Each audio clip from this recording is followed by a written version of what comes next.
कर्म और धर्म में सबसे बड़ा कौन है मित्रों? आपके भी मन में अगर ऐसा सवाल आता है तो इस वीडियो को अंतिम तक अवश्य देखिए। आपके सवालों का जवाब आपको मिल जाएगा। तो चलिए इस कहानी से समझते हैं। दोस्तों, एक बार धर्म और कर्म में लड़ाई हो गई। कहते हैं कि मैं बड़ा हूँ, कर्म कहता है कि मैं बड़ा हूँ। दोनों अपने अपने को श्रेष्ठ कह रहे थे। दोनों में विवाद हो गया।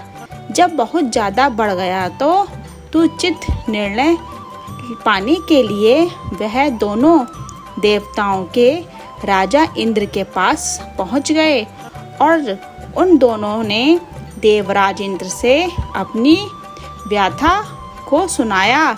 देवराज इंद्र ने धर्म और कर्म से कहा, आप दोनों में श्रेष्ठ कौन है इसका निर्णय नहीं कर सकता। आप दोनों के श्रेष्ठ का निर्णय राजा विक्रमादित्य कर सकते हैं। भगवान एवं प्रजा पालक हैं। आप उनके पास मेरे साथ चलिए, वही निर्णय करेंगे कि आप दोनों में कौन बड़ा है। इतना कहकर वो सभी राजा विक्रमादित्य के दरबार में उपस्थित हो गए। जब राजा विक्रमादित्य ने देवराज इंद्र एवं धर्म कर्म को अपने दरबार में देखा तो राजा विक्रमादित्य सभी को प्रणाम करते हुए कहते हैं कि हे देवों, आप सभी की मैं क्या सेवा कर सकता हूँ एवं आप लोगों का यहाँ आने का क्या कारण है। जब देवराज इंद्र ने धर्म और कर्म के विवाद के बारे में बताया और बोला कि हे राजन, इसका उचित निर्णय आप ही करिए। इन दोनों में श्रेष्ठ कौन है? राजा विक्रमादित्य ने कहा कि देवों, उचित निर्णय हेतु आप सभी को मेरे साथ एक जंगल में चलना पड़ेगा। तभी यह निर्णय हो सकता है कि धर्म और कर्म से ज़्यादा श्रेष्ठ कौन है। तब सभी राजा विक्रमादित्य के साथ वन में चले गए। तब राजा विक्रमादित्य सत्य ने धर्म से सवाल किया, ही धर्म, आप बताइए कि आप कैसे बड़े हो। तब धर्म ने कहा कि राजन, अगर मैं अपना प्रभाव हटा दूं तो संसार में अत्याचार बढ़ जाएगा, इसीलिए मैं बड़ा हूँ।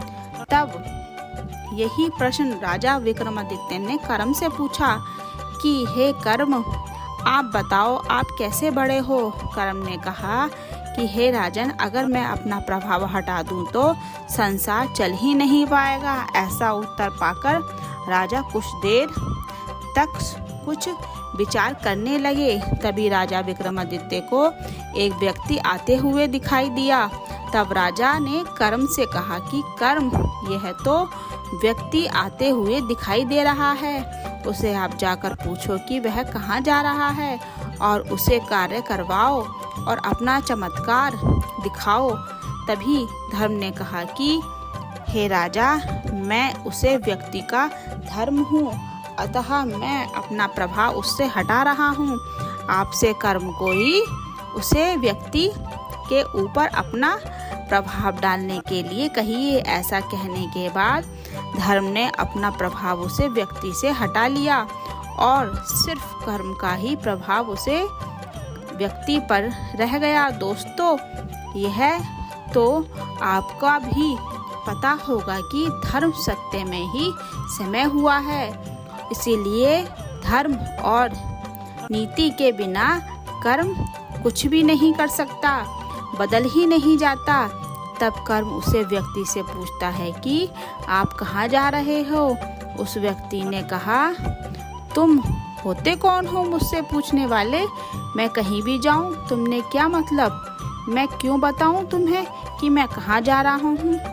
धर्म वहाँ हटते ही वह व्यक्ति अभिमानी जैसे बातें करने लगा।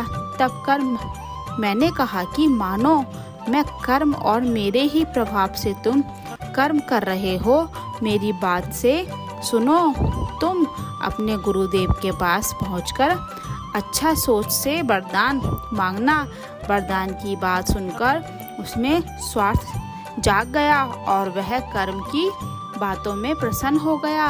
दोस्तों, उस व्यक्ति का आप जान भी धीरे धीरे समाप्त होने लगा। अब वह जब अपने गुरुदेव के पास पहुंचा तो उसे समय गुरुदेव तपस्या में लीन थे। जब उस व्यक्ति ने अपने गुरु को जगाना चाहा, तुरंत गुरु तपस्या के कारण नहीं उठे। उसे व्यक्ति को तब अपने गुरु का बड़ा गुस्सा आया और इधर धर्मदेव यह सब अपनी दिव्य दृष्टि से देख रहे थे। तब कर्म ने अपना प्रभाव उस व्यक्ति के गुरु से भी हटा लिया और गुरु का भी धर्म खत्म हो गया। उधर उसे व्यक्ति को बड़ा ही क्रोध था कि मैं इतना दूर से गुरु से मिलने आया हूँ और यह तपस्या में लीन है। यह तो शिष्य का गुरु द्वारा बड़ा ही अपमान है।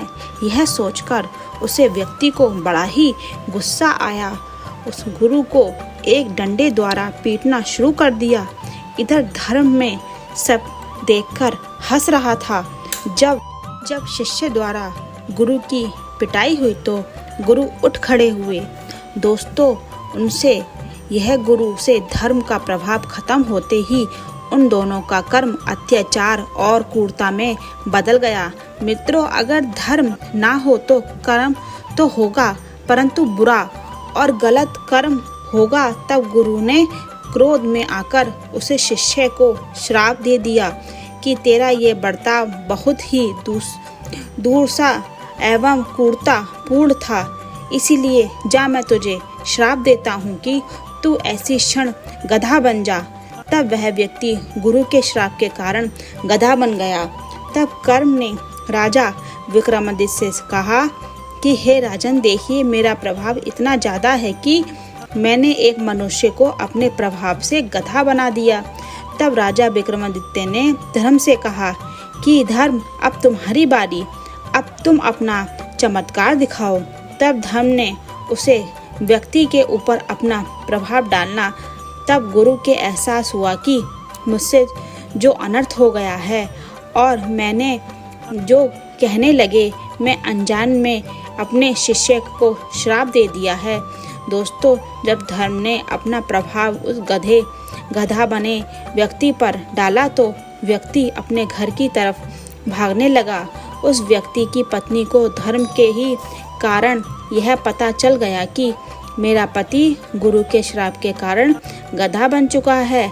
तब वह गधा बना हुआ व्यक्ति अपने घर पहुंचा तो उसे गधा बने हुए अपने पति को उसकी पत्नी पुनः गुरु के पास लेकर गई और गुरु से कहने लगी, गुरुदेव, मुझे क्षमा कीजिए, आप अपना श्राप वापस ले लीजिए। गुरु ने कहा कि हे बेटी, मैं ये श्राप वापस तो नहीं ले सकता। श्राप से मुक्त होने का उपाय बताता हूँ। जब यह देवराज इंद्र और देव गुरु बृहस्पति के दर्शन कर लेंगे तभी ये मेरे हिसाब से मुक्ति मिल जाएगी। और इसके लिए अभी तुम्हें राजा विक्रमादित्य के दरबार में जाना होगा। उस गधे बने व्यक्ति को लेकर उसकी पत्नी राजा विक्रमादित्य के दरबार में पहुंची। उधर राजा विक्रमादित्य देवराज इंद्र सहित धर्म और कर्म भी राज दरबार में पहुंच चुके थे। उसकी पत्नी ने राजा विक्रमादित्य और देवराज को प्रणाम करते हुए गुरु की बातों को बताया। तब देवराज इंद्र ने गुरु बृहस्पति का आह्वान किया। गुरु बृहस्पति भी राजा विक्रमादित्य के दरबार में पधारे। राजा विक्रमादित्य सहित अन्य भी देवों के गुरु बृहस्पति को प्रणाम किया। देवराज इंद्र और गुरु बृहस्पति के दर्शन करके वह गधा बना व्यक्ति पुनः अपनी व्यवस्था में आ गया, अर्थात वह श्राप से मुक्त हो गया। तब राजा विक्रमादित्य ने कर्म से कहा कि हे कर्म भी आवश्यक है और धर्म भी के बिना धर्म नहीं हो सकता और धर्म के बिना कर्म तो होगा, परंतु अत्याचार, कुकर, अन्याय, अपराध, पाप एवं क्रूरता में बदल जाएगा। इसीलिए एक हिसाब से तुम शेष तो हो, परंतु जब तुम्हारे साथ वो दंडिता हो रही है कर्म, अगर तुम न्याय धर्म की नीति के साथ रहोगे तभी तुम पूजनीय हो, अन्यथा अगर तुम अत्याचार, पाप एवं क्रूरता के साथ रहोगे तो तुम हमेशा ही नींद नहीं रहोगे। इसीलिए ही कर्म में तुमसे ज़्यादा शेष धर्म को मानता हूँ, क्योंकि बिना कर्म के धर्म शांत हो सकता है, परंतु वह अन्याय, क्रूर और पापी नहीं हो सकता, क्योंकि धर्म सत्य में ही समय हुआ है, परंतु बिना धर्म के कर्म गलत भी हो सकता है। इस तरह से राजा विक्रमादित्य ने धर्म और कर्म को श्रेष्ठ का परिणाम घोषित किया। दोस्तों, धर्म क्या है इसे आपको जानना होगा, क्योंकि धर्म के नाम पर पाखंड फैलाया जा रहा है। धर्म को जाति पाति ऊंच नीच के भेदभाव में बांधता जा रहा है। धर्म भी नहीं जिसके प्रत्येक के विचारों में नफरत भारी जा रही है, बल्कि धर्म का अर्थ धारण करने योग्य सबसे उचित धारणा अर्थात जिससे आप सबको धारण करना चाहिए, यह मानव धर्म है। धर्म सत्य है, धर्म कर्तव्य है, धर्म न्याय है, धर्म सदाचरण है, धर्म सद्गुण है। जिसमें यह सब नहीं है वह धर्म ही नहीं है। धर्म का मतलब जिसमें कोई भी हिंसा नहीं, जिसमें कोई भी अन्याय नहीं और जिसमें कोई भी पाप नहीं। भगवान श्री कृष्ण ने श्रीमद् भगवद गीता में कहा है कि जब जब धर्म की हानि होगी तब तब मैं धर्म की रक्षा के लिए पृथ्वी पर अवतार लूंगा और धर्म का नाश करूंगा। जिस धर्म की रक्षा के लिए भगवान अवतार लेते हैं वह धर्म गलत नहीं हो सकता। धर्म का अर्थ गलत बताकर यह गलत जानकारी अवधारणाएं ही गलत बन गई हैं। तो धर्म की रक्षा करता है धर्म, उसकी रक्षा करता है जो धर्म का नाश करते हैं। धर्म उनका नाश कर देता है। मित्रों, आशा करते हैं इस कहानी के माध्यम से आपको बहुत कुछ सीखा होगा। तो कृपया इस वीडियो को एक लाइक करके कृपया चैनल को सब्सक्राइब कर लीजिए और वीडियो को शेयर कीजिए। कमेंट में लिख दीजिए जय श्री कृष्ण, जय श्री कृष्णा।